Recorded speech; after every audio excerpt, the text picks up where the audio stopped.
I will share a very embarrassing story. So I'm a mother of 2 boys, and of course I get to talk to you today about traveler's diarrhea. My whole life is centered around poop. I didn't even include one poop emoji in this, which I'm really disappointed in myself now.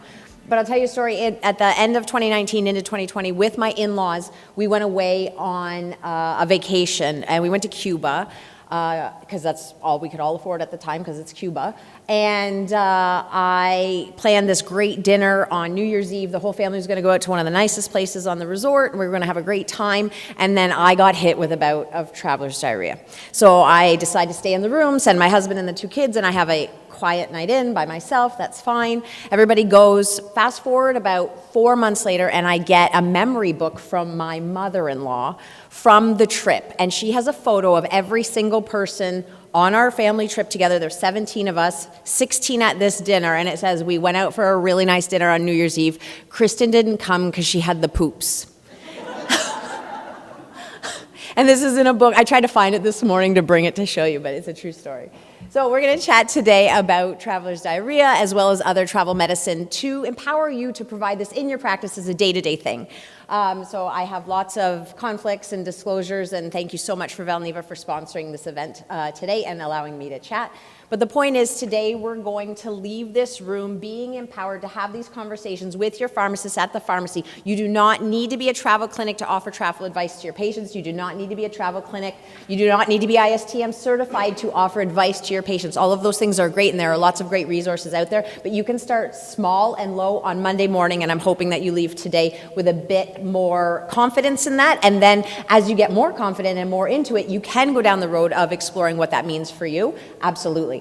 So at the end of this session, I would really like you to believe that all pharmacists can offer travel health advice as a core service, and there is utility in discussing Ducrol as part of a basic or comprehensive travel consultation based on the traveler's individual risk factors and travel itinerary. So we're going to touch on Ducrol, but a whole bunch of other things as well today. So the myths that we see right now in community pharmacy is we wait for patients to ask us for travel advice. And if you're a pharmacy owner in here, you're always looking for opportunities to grow and do more. And so I want to challenge you today to think about ways that you can approach these patients proactively, because they might not know you're offering these services. How many minor ailments can we do right now? I know I'm the vice chair of OPA. I don't remember the exact number. And I don't memorize the list, right? And so if we don't know everything we can do, everything we can prescribe, everything we can inject, our patients certainly don't know. So if you are waiting for them to come to you for travel med advice, that's a miss for sure. So you need to start being proactive about it with your patients. We often find out from our patients that they're traveling in other ways, and we know that if we miss it, the potential to provide care can be late. The number of people who come to me the couple days before they're leaving and say they want to consider something, it's too late to start anything at that point, right? So we don't want to miss the opportunities. We want to be proactive about it. So where does it show up if they don't know to ask you? Well, maybe they're looking for antibiotics, or a script comes in for Zithro and you see it and you're like, haha, maybe this person is traveling. Maybe the script comes in for Cipro because the doctors don't know the current evidence. So there's opportunities there.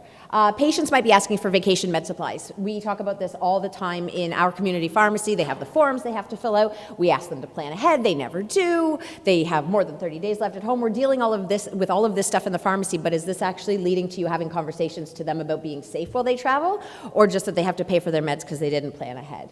Right? So we need to start shifting that conversation that we're having with our patients. Also considering opportunities when they're asking OTC questions and they're picking up things like Gravol or electrolytes, et cetera. And then if they're coming to you with post-travel illness, whether it's respiratory or gastrointestinal, right? So there's opportunities there to have these conversations with your patients at all of the different touch points and not just waiting for them to book a travel consult with you. Other hidden touch points that exist. When we talk about chronic disease follow-up, if I'm seeing Siva's patient who has diabetes and I know that every year they get a 6-month travel supply, maybe we should be talking about travel med planning and travel health planning, because they are at high risk for really, really serious outcomes if they develop a bout of traveler's diarrhea or if they develop hepatitis or whatever else while they're traveling, right?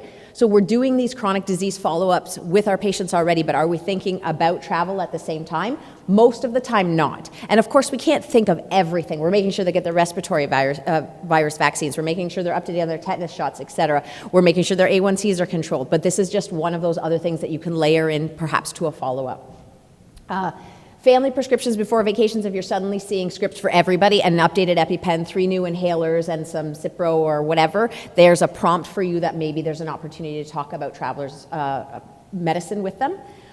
Birth control, dermatology meds, sunscreen, maybe they react to the sun and they're getting a corticosteroid before they go for whatever reason. So asking questions when we're counseling are opportunities to build this into our practice. And of course, last minute refills, because we're always the last people they think of. They book their trip and they wait 6 months for the flight to come due, and then they decide, oh yes, I have to get my meds before I go. No idea why, but it happens all the time.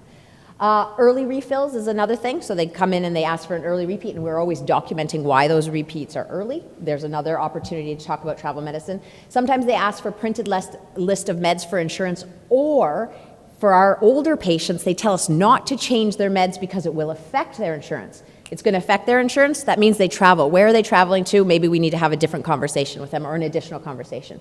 So just some ideas for you to think about how to layer travel medicine into the everyday stuff that you're already doing.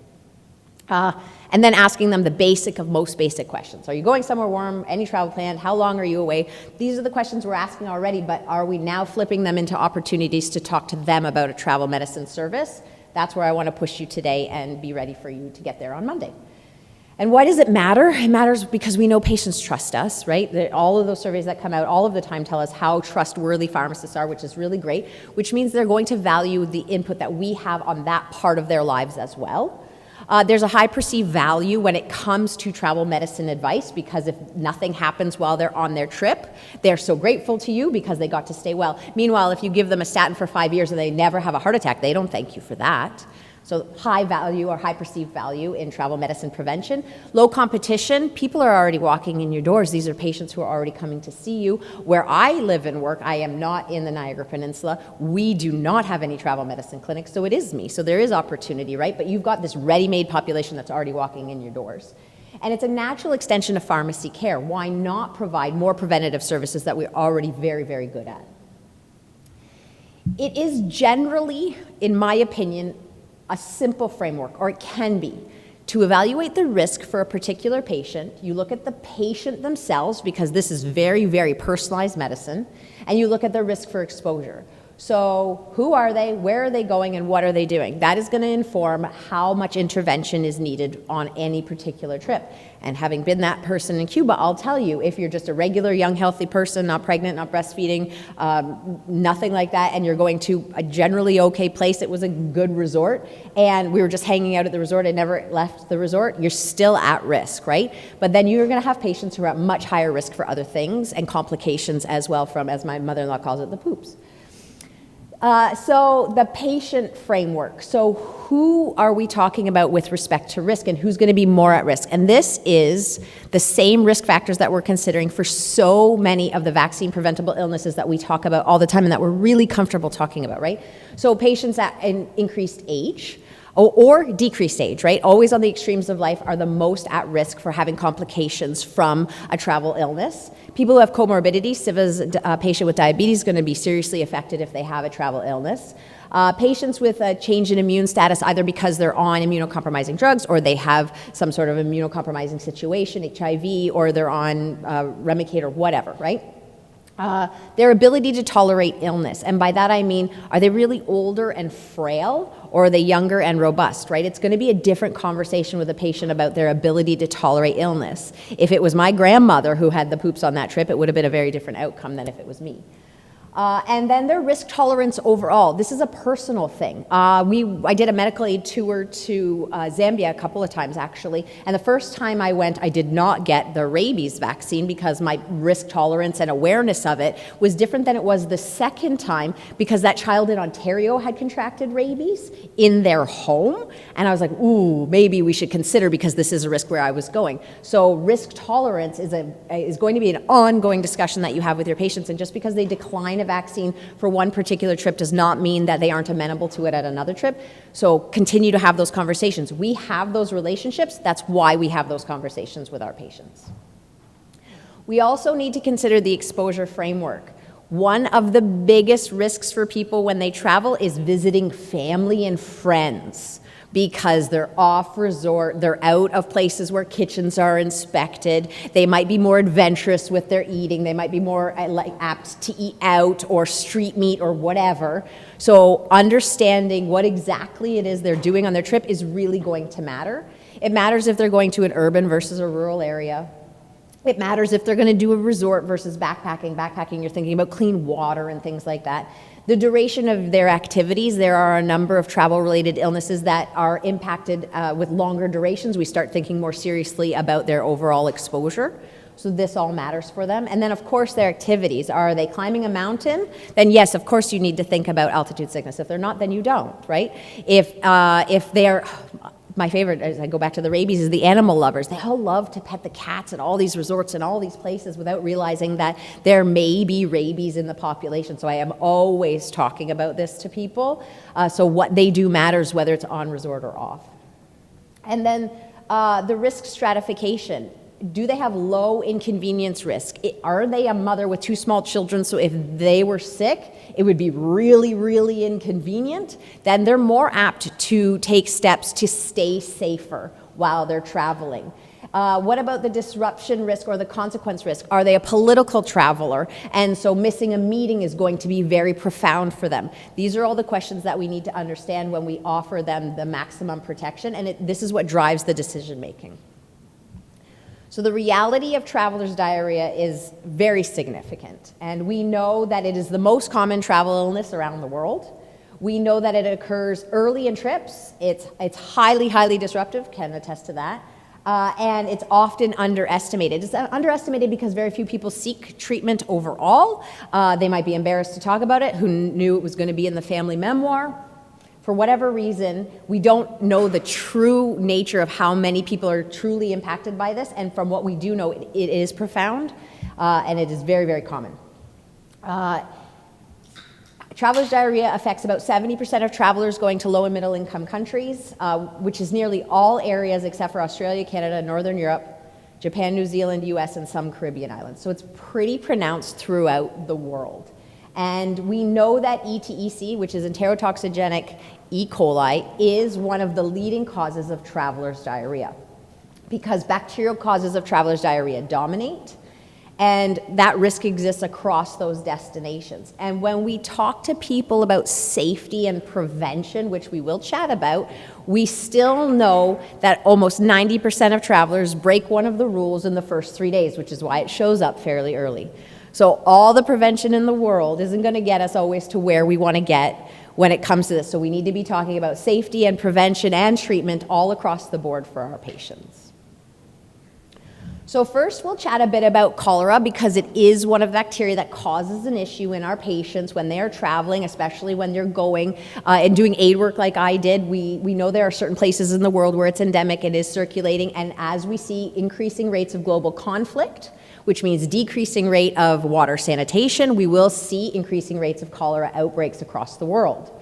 It is endemic in 50 countries, and it's very, very high case fatality rate, which is very concerning, of course. So this is why we consider cholera vaccination for patients when they travel to countries that are at risk, because it is not mild, and it can cause dehydration very, very quickly. And it can escalate quickly, and it impacts the quality of travel. And now, who are the kinds of people who are going to low and middle income countries and doing aid work? They are often our older patients because they have the time to take away from their jobs to be able to do this. So we have to think about this if they're going somewhere to build houses or they're going to offer any kind of aid work at a school or volunteer and things like that. This is where your mind and wheels start turning when you're considering offering these types of vaccinations for our patients. Comorbidities really matter, as they do in everything we do, right? I could present this exact same slide in Civis Talk because comorbidities really matter. Dehydration risk matters for diabetes. Fluid balance issues in our patients with CHF. It's very, very profound. People who have renal disease, how many people have undiagnosed renal disease? Or even if it is diagnosed, they don't really understand the extent of their renal disease and the potential risks and outcomes of being dehydrated because of their kidney disease. And of course, again, our older adults, the people who have the time and the money to travel are the ones who are at most risk for complications. So why do people care? Lost days, missed events, limited access to care. There are so many reasons. Prevention is layered, and now that I'm going through this, I'm looking and seeing that my cholera slide was a bit early, and I apologize, so we'll hit cholera again, which is why it's a little fragmented here. But anyways, prevention is layered. So prevention is behavioral. So are they following all of the things that we tell them to follow? Are they boiling it, peeling it, cooking it, or not eating it? Probably not, right? Absolutely not. They are doing whatever they want to do and eating whatever they want to eat while they're gone. Prevention is also pharmacologic. We're going to talk about Dukoral and its role in both cholera and ETEC prevention. And it's very, very patient specific. There is not one single solution. I can't give everyone cholera and say, there you go, you're good to go. Because we know that when we're looking at travelers' diarrhea, just like when we look at respiratory viruses, that one vaccine doesn't prevent against everything. We're targeting specific pathogens that we know cause the most illness, but it does not protect against everything, which is why it is not a universal recommendation for everybody going everywhere, but really, really need to consider it. And when if people say, you know, I did this and I still got it, okay, well, we prevented this round of diarrhea, but maybe not this round. It's like getting the flu shot and expecting to never get COVID. We don't do that. So we need to approach this in the same way. Here's your food and water precautions again. Boil it, cook it, peel it, or forget it. This is what I always say, and everybody forgets this.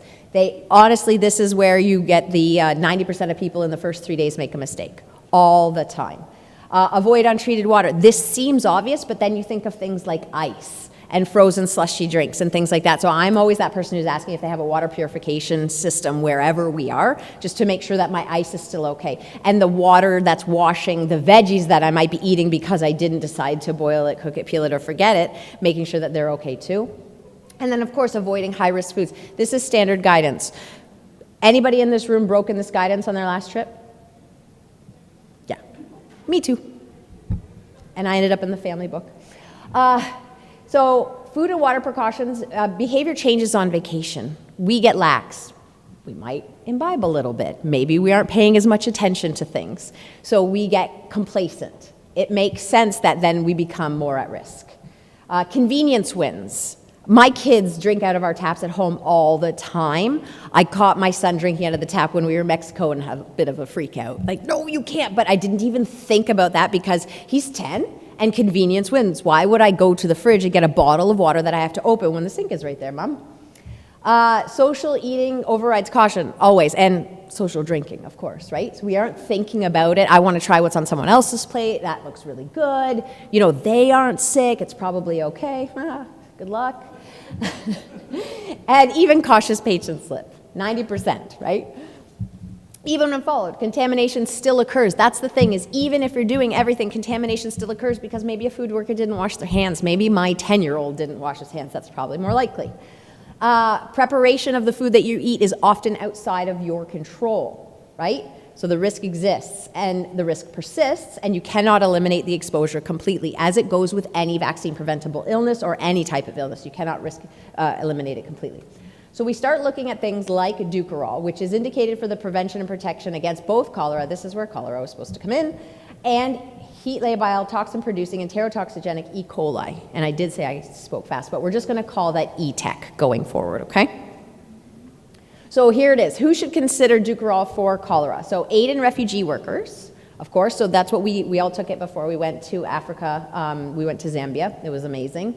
And even on our trip, and even though most of us were really well vaccinated on our first trip, 16 out of 18 people fell ill on the trip due to some diarrhea disease. We don't know, of course, what it is because we don't culture them, right? But I didn't. I was very, very cautious, and I was trying to do some epidemiological things to try and figure out where we got sick because we were all trying to be so cautious, and I think I came up with it. There was a cracker bin at lunch, and we had all been working with patients all day, and I'm not sure if everybody was washing their hands, and we're all reaching in and grabbing these cookies and crackers, and I never ate another one after that. I don't know if that was right or not. But there's also other vulnerable populations to consider when it comes to cholera. So raw fish, PPI use, these are the higher risk activities in people. And visiting friends and relatives, again, because you get really lax in their homes, and their gastrointestinal biome, if they live there, is going to be different than yours, and their tolerance is going to be different than yours. But they're in the house and they're okay, so you think you can eat the same things. Happens all the time. So there was, the Bangladesh field trial showed that the protective efficacy of Dukoral against cholera in the overall population was 85% at 6 months. So pretty profound for cholera protection, and 57% in the second year after immunization. So this is one of those things you want to do right before you go for the maximum amount of protection. The protective efficacy declined more rapidly in those under the age of 6, because this can be used in that category.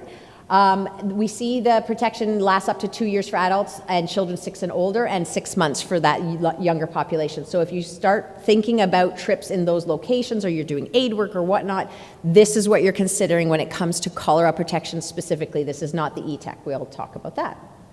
So who should consider Dukoral then for the ETEC, for the non-cholera endemic areas? Are you still considering Dukoral as part of your comprehensive travel consultation? And for me, I do. I say we need to think about people who cannot tolerate any illness. Think about all the players going to the FIFA World Cup coming up in Mexico. We need to be thinking about that, right? Maybe even Southern United States. As well as business and political travelers. If I was traveling to speak at a conference, no matter where it was, I would probably make sure I was extra protected so that I wasn't running to the bathroom during the 30 minutes, I get less than that thanks to Siva, that I get to talk today. Patients who are immunosuppressed or in immunodeficient states, a lot of people who have cancer will elect to travel towards the end of their treatment or before treatment starts or for whatever reason, and we don't want this to be the reason that they meet their demise while they're on their trip, and insurance reasons, et cetera, et cetera. So you need to understand that there's a whole population there that we're treating as well. Lots of people are on long-term cancer therapies now, right? And then vulnerable populations, people who use PPIs, people who have a history of traveler's diarrhea. Young children and those with chronic illnesses, we should be considering those. And so how many of our patients, I mean, we all work in pharmacies. Do we have patients who don't have chronic illnesses? Really, right? I love asking a person when they walk in the pharmacy, how are you today? They're like, if I was good, I wouldn't be here. So protection length for ETEC specifically for Dukoral, we get about 3 months of good protection. And because the effectiveness for diarrhea is 60 to 67%, and severe episodes 86% of enterotoxigenic E. coli caused diarrhea. So bacterial is the biggest cause.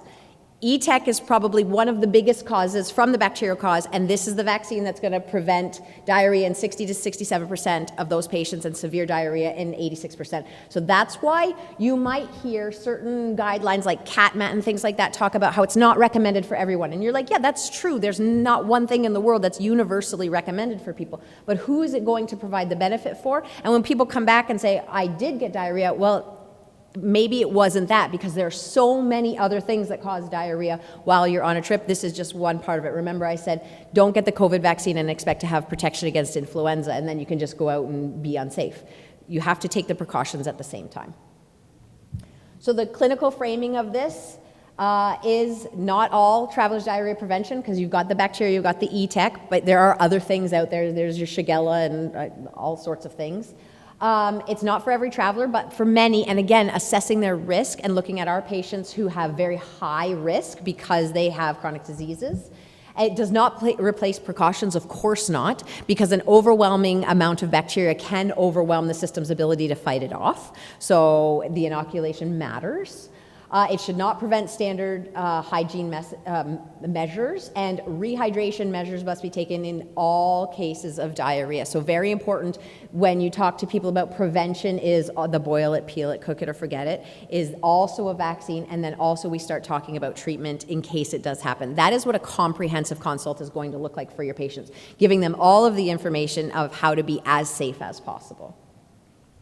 So who benefits? The patients with comorbidities.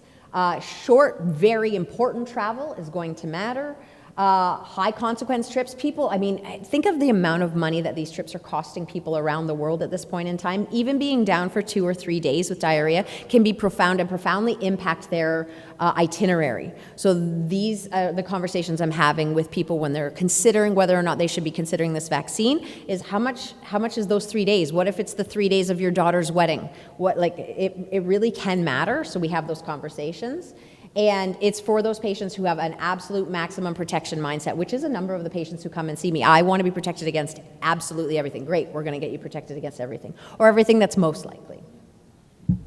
So dosing considerations. This is an oral vaccine. It is 2 doses. You need to complete it a week before travel. and not to eat or drink an hour before or an hour after. Sounds like lots of the meds that we counsel our patients on. We're comfortable counseling on this. The questions that we often get is, I took it before. What do I do now for this trip? Because if a patient comes to you for travel consult for one trip, they are more likely to come back to you, especially if things go well for them. They're going to come back and ask again. And you have the history of when they took it last. So if it has been 3 months to 5 years since their last dose of Dukoral, you're going to give them a single dose to give them ETEC coverage again. If it's been 5 or more years, you are going to repeat the entire primary 2-dose series for those patients, okay? So feel free to take a photo of this one. This is the one that I often come back to try and remember how often my patients are needing and what they're needing. Now, here's something that's relatively new, because a lot of the patients that I'm giving Dukoral to, I am also giving Vivotif to, right? We're trying to prevent as many vaccine-preventable illnesses as we can while they're traveling. And it has been recommended and is on the Canadian approved labeling that we separate the dosing of Dukoral and Vivotif by about 8 hours. But how many of your patients have called you and said, I forgot that, and I took them together? And until now, we use our best judgment, depending on the patient and their comorbidities and how worried we were that they might be exposed to something, we may have them redose. But a recent study on the co-administration of the two actually showed robust immunogenicity to both vaccines, and in fact, potentially superior. Potentially. It was a small study. It's whether or not you go and recommend it being given together right now is up to you, because you are the clinicians. However, if a patient calls you because they co-administered it, despite whatever your recommendation is, you do not have to be worried that there's going to be harm to that patient. It's fantastic. In fact, it might be better. And I am sure ongoing studies will come, because we know people do better if they could take their meds at the same time, right? Trying to remember when to take them is very, very challenging for all of us. So they took the vaccine, or they didn't. They still got diarrhea. It ended up in the family memoir. How did they treat themselves? Rehydration first, very, very, very important, with clean, filtered, bottled water, and or adding in things like rehydration salts. You can get the little packages of the salts. They're pretty salty. Or you've got Pedialyte, right? Or I've seen like half of Coca-Cola used because it's got sugar in it, or apple juice, but you got to be careful because the added sugar might actually make it worse, so you dilute it down depending on the kids. Like kids don't, the salty part of the oral rehydration salts is really challenging, so I'll add in some apple juice for the kids to get them back where they need to go. And then, of course, appropriate antibiotics. I see still a lot of Cipro prescribing for traveler's diarrhea. Azithromycin is the drug of choice. Cipro is appropriate if they have an azithro allergy, but it seems to still be the baseline, especially from some older practitioners who haven't stayed up with the evidence. Loperamide should be avoided in traveler's diarrhea if you have a high fever or bloody/mucus-filled stools. These symptoms often indicate something that's more invasive, like Shigella, and slowing the bowels with the loperamide can trap the bacteria, making the illness more severe, so we don't want to do that. But loperamide can provide that rapid symptom relief, and it can be useful for travel days on and off the airplane. It does not treat the infection, so it depends on the source of the infection whether or not you're going to use it. It depends how severe it is for the patient. If they're having those, so this is the counseling piece that you're going to do. You're going to take this, you're going to take this, and this is how you're going to know when to take what. If you're not having the high fever or blood in the stool, you can take the Imodium. If you are, then you're going to take the antibiotics that I send with you. And here are the antibiotics again. So we're going to use these in the moderate to severe cases because it does reduce the duration. And again, azithromycin is the preferred drug for moderate to severe traveler's diarrhea. And you can include it in their travel kit preemptively because it is a very short course of antibiotics. I always send my patients with it. Make sure you include the expiry date on the bottle so that they can use it for future travel if they need to. Single dose therapy of 500 to 1,000 milligrams is likely to be adequate for most travelers, but if the symptoms persist, it may be followed by another 500 milligrams per day for 2 more days. And if it's dysentery, so high fever with the mucus, etc., then you're looking at 500 milligrams once a day for 3 days. And again, we're going to avoid Cipro unless they have an allergy to macrolides because we don't want to induce fluoroquinolin resistance in our patients. What else to consider? Of course, as we're doing travel consultations, we are considering all vaccines for the patient. Are they up to date on their Tdap vaccine? Have they received their pneumococcal pneumonia vaccine? Are they up to date with shingles, RSV, COVID, and flu? My favorite is people who want their rabies vaccine but don't get a flu shot. But how do you know I'm lying about the flu shot but totally right about the rabies vaccine? And then destination-specific vaccines, yellow fever vaccines, chikungunya has a vaccine that came out last year, meningitis vaccines, Japanese encephalitis vaccines. These are very location-specific, at-risk tolerance-specific, and length of duration of trip-specific. So this is where it starts to get a little bit more complicated. On Monday morning, you might not be recommending a meningitis vaccine for a patient, but you can feel a little bit more confident in recommending protection against traveler's diarrhea. And as you do that more, then you start to get into doing the education pieces around these other vaccines and recommending them as well. And then near universal vaccines, most people get a hepatitis A vaccine, and in Ontario have had a hepatitis B in grade 7. Malaria prophylaxis is another thing we often get asked about depending on the location of travel, because the risk depends on the destination.